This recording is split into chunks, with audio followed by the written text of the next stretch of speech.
Hello সবাইকে। আজকে আমরা চট্টগ্রাম বিশ্ববিদ্যালয়ে বিগত বছরে এসেছিল এমন কিছু প্রশ্ন সমাধান করব, যেগুলো হচ্ছে মূলত ইডিয়মস এন্ড ফ্রেজেস যে টপিকটি রয়েছে সেখান থেকে এসেছিল। সো ফার্স্টের প্রশ্নটি হচ্ছে ক্যারি দ্য ডে মিনস, অর্থাৎ ক্যারি দ্য ডে এটির অর্থ কী? সো এখানে 4টি অপশন দেওয়া আছে। উইন, অর্থাৎ এটার পাস্ট ফর্ম দেওয়া আছে won, lost the day, defeated, past the day.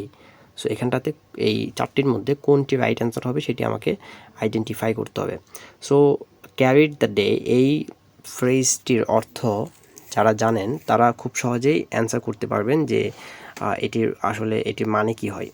So আপনাদেরকে ক্যারিড দ্য ডে এই ফ্রেজটির অর্থ মনে রাখতে হবে এবং সেই অনুযায়ী আপনাকে অ্যান্সার করতে হবে। সো এখানটাতে ক্যারিড দ্য ডে এই ফ্রেজটির অর্থ হচ্ছে জয়লাভ করা।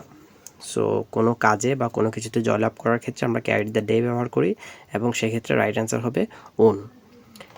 এখন আপনারা যে প্রশ্নটি দেখতে পাচ্ছেন সেটি হচ্ছে come to light means. So এটি কিন্তু চট্টগ্রাম বিশ্ববিদ্যালয়ের 9-10 শিক্ষাবর্ষের যে পরীক্ষাটি হয়েছিল, ভর্তি পরীক্ষা, সেখানটাতে এসেছিল।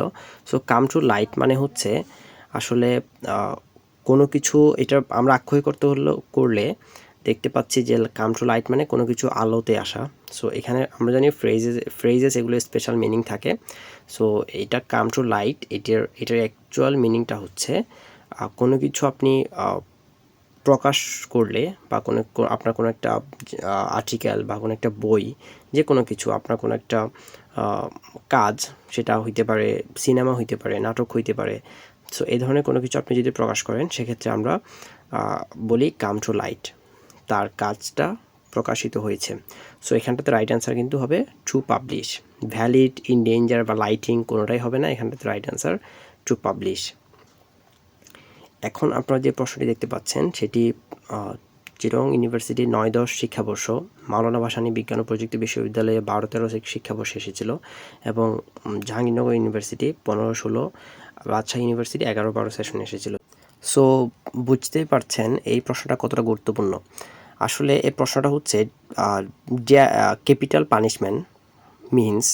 সো আপনাকে জানতে চাচ্ছে ক্যাপিটাল পানিশমেন্ট বলতে আমরা কি বুঝি, বা ক্যাপিটাল পানিশমেন্ট বলতে আসলে কী বোঝাই।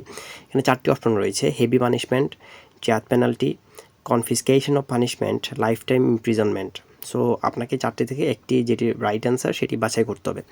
সো ক্যাপিটাল পানিশমেন্ট বলতে আমরা সাধারণত ডেথ পেনাল্টিকে বুঝে থাকি, অর্থাৎ কাউকে যদি কোনো অপরাধের জন্য ফাঁসি দেওয়া হয়, মৃত্যুদণ্ড দেওয়া হয়, তখন সেক্ষেত্রে আমরা বলি তাকে ক্যাপিটাল পানিশমেন্ট দেওয়া হয়েছে। সুতরাং আমরা বুঝতে পারলাম যে ক্যাপিটাল পানিশমেন্টের সঠিক অর্থ হচ্ছে ডেথ পেনাল্টি বা মৃত্যুদণ্ড।